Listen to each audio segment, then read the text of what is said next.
Our epistle reading for July the 19th, 2026 comes from Romans chapter 8, 12 through 25.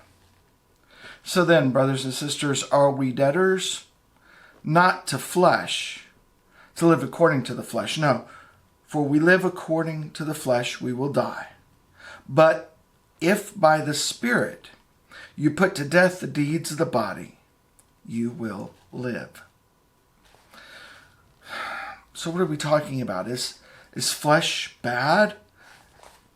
Are we driven, as St. Augustine would say, by that original sin? In Confessions, Augustine compares original sin to twins that are born. And you see a mother who's nursing her twins. And they both have ample amount of food, for each one as has a breast to milk from. However, he says, if you watch them, you'll see one looking at the other become envious of what he has, because it might be better, and grabs that breast out of the other's mouth. He says, this is original sin. Before they're taught, before they're conditioned by society, the one already wants what the other one has in case it happens to be better. Of course, Darwin calls this the survival of the fittest, the reptilian part of the brain that's fight or flight, that survival mode, to acquire all that we need to sustain us and make sure we have enough if there happens to be a time when only a little bit will go around. Is that what he's talking about here? Or could he be talking about Plato's division of the individual? Plato divides it according to the appetites and the psyche and the pneuma or the spirit. And the appetites deal with fleshly desires and wants and cravings. Last time I talked about addiction and how we can look at addiction and how that drives us. But I want to get back to this idea of the flesh and original sin. While Augustine points to that's how we are, that's not how we were created, not originally, not according to Genesis. For in the beginning, God created us, male and female. God created us in God's image. And there was just Adam and Eve, made from the earth, given the breath of God to be stewards, caretakers of creation. And there's this idea that they would live forever as stewards of what God had made. For God had made everything and said it was very good. This is not original sin. It's original goodness and shalom. Of course, we know about the temptation of Eve and then Eve's temptation of Adam, and how they ate from the tree that was forbidden, and then how God cast them out of the garden. Rabbis have compared this to what we go through in puberty. There is that point when a child begins to question what the parent says and wonders, are they right or are they wrong? Now, this can happen for a number of reasons. They may watch their parents contradict one another. They may be talking to their friends in social groups and learn that some parents do things one way and other parents do things another way. And if all parents are right but they do things differently, then somebody's got to be wrong. Doubt slips in. And that is when sin slips in. We begin to doubt our parent. Does our parent know everything?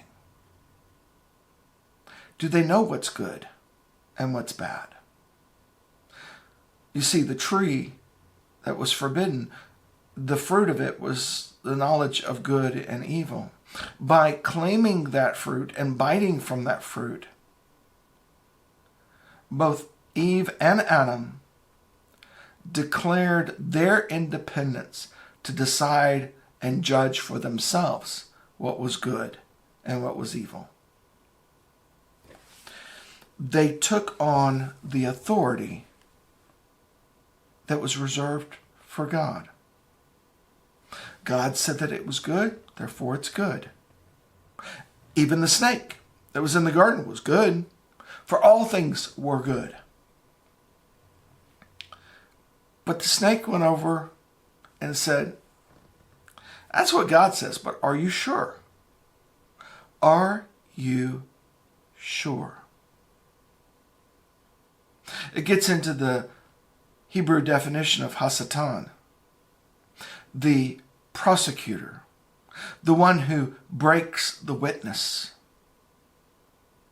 Illustrated quite clearly in the beginning of the book of Job, where the Hasatan, or Satan, says, I will break his witness. Are you sure? Do you have faith?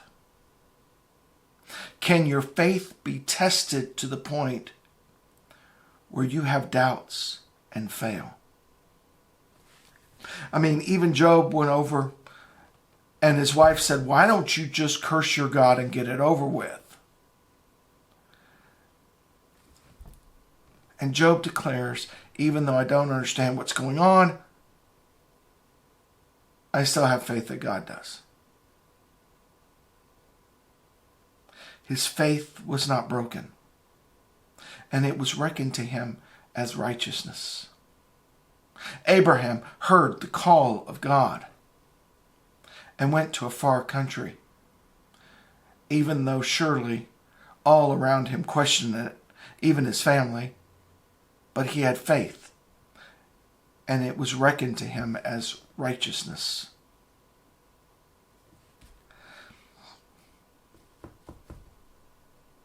But there are things that test that faith. We begin to doubt. And when we begin to doubt God, we begin to doubt ourselves. We begin to wonder, are we good enough? Are we loved? Can I survive? When I die, is that it? The questions begin to foster, and as those doubts begin to foster, like Adam and Eve, we begin to cover ourselves with fig leaves because we are embarrassed. Because compared to the glory of God, as Psalm 8 says, who are we that God is mindful of us? That God should care for us. That insecurity that's felt in adolescence and puberty. This questioning of our bodies and our looks. We lose confidence. We lose innocence. And to compensate, we begin to indulge and chase after things that will reassure us, that will ease our fears, that will secure those resources. We grab the breast out of the mouth of another, even though we have one of our own, because it could be better than what we have. It could be what I've always looked for, but can never find.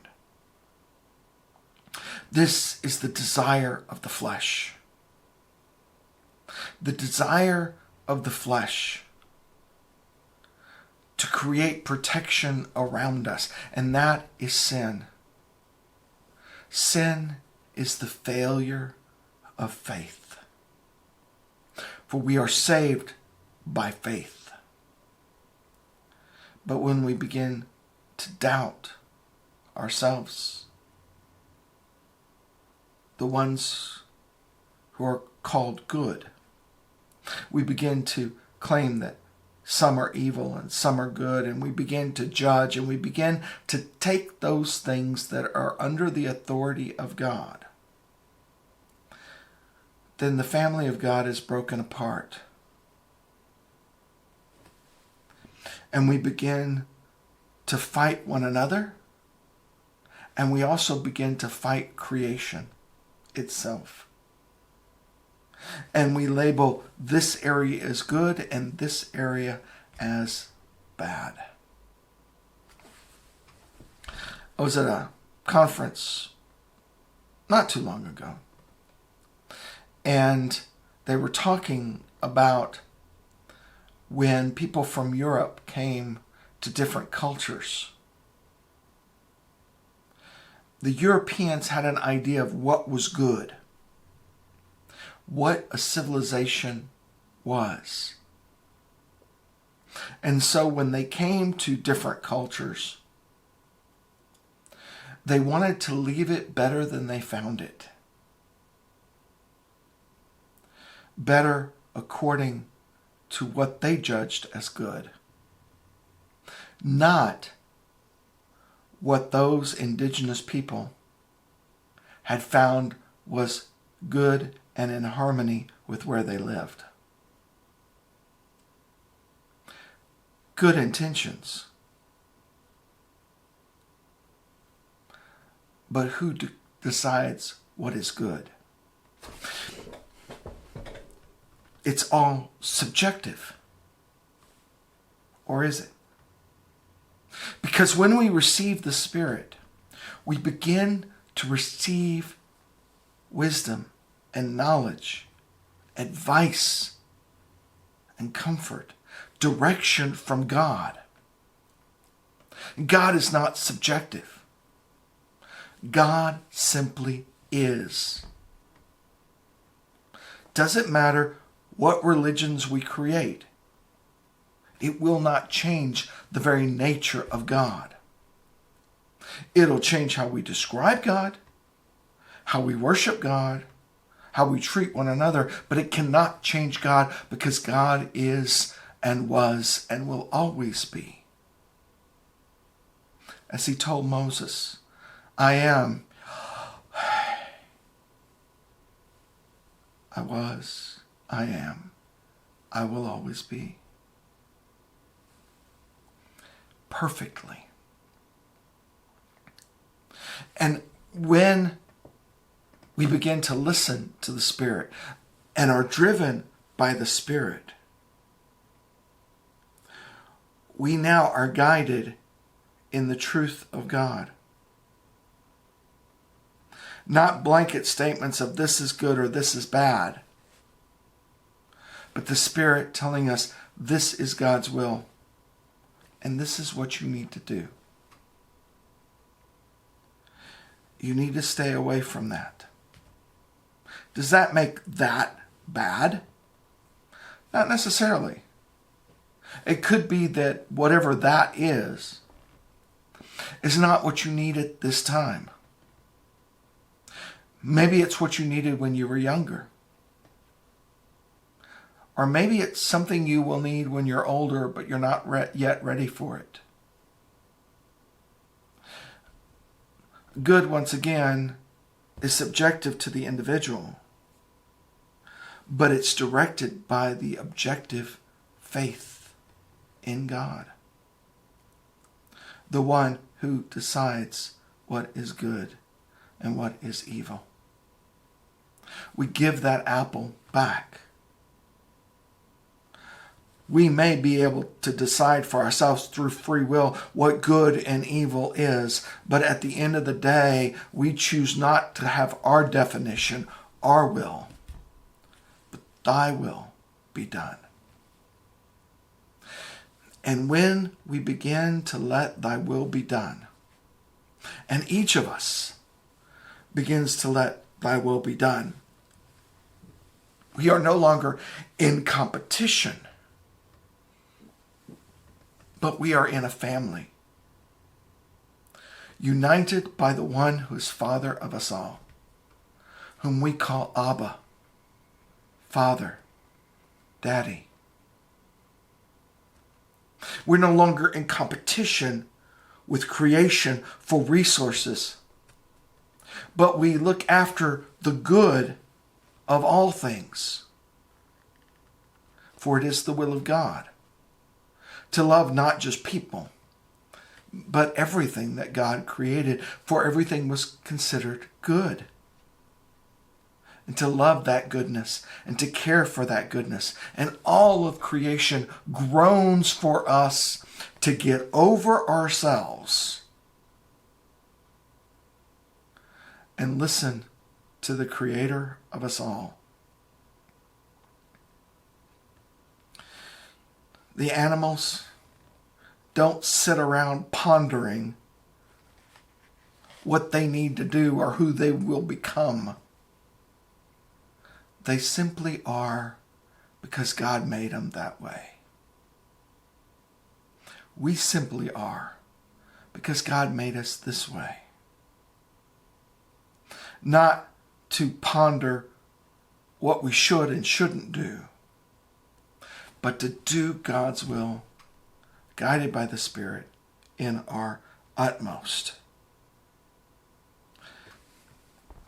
Not knowing where that will lead, but having faith that goes beyond hope. To live by the assurance that God, our Father, wishes for all things to be good. And the more we listen, the more we participate, the more we give up control, and the more we do God's will, the better things will become for all and not just the one.